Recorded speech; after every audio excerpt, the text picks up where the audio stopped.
లేకుండా అన్నం వండి పెట్టేవారము. అన్ని దానాల కన్నా అన్నదానం మిన్న అని నమ్మిన కుటుంబం మాది. ఆకలితో ఉన్న వారికి అన్నం పెట్టే వచ్చే సంతోషము వెలకట్టలేము.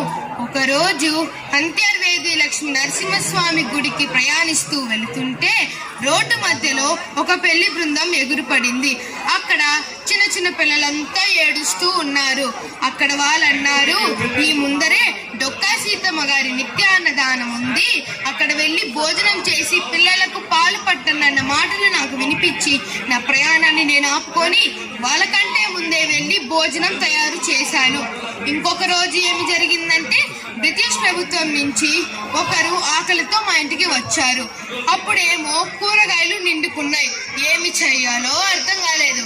అప్పుడే మా ఇంటి పెరటకు వెళ్ళి గరిక వేళ్లతో పచ్చడి చేసి ఆయనకి తయారు చేసి పెట్టాను.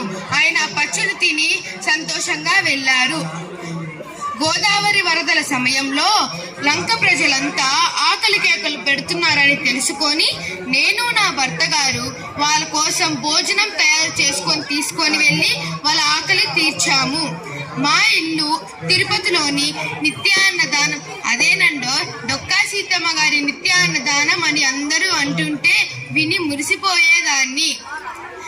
తుఫాను వర్షాలు వచ్చినప్పుడు కట్టలు లేకపోతే నా చీరను చింపి మరీ వండిన సందర్భాలు ఉన్నాయి.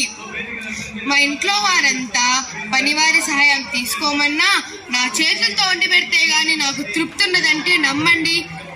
నా సేవలు గుర్తించి బ్రిటిష్ ప్రభుత్వం అంతా నన్ను ప్రశంసా పత్రంతో సన్మానించారు. కోటి విద్యలు కూటి కొరకే, అన్ని దానాల కన్నా అన్నదానం మిన్న, ఆకలితో ఉన్న వారికి అన్నం పెట్టే వచ్చే సంతోషం ఇంకా చెప్పలేను. ఉంటాను. ధన్యవాదాలు.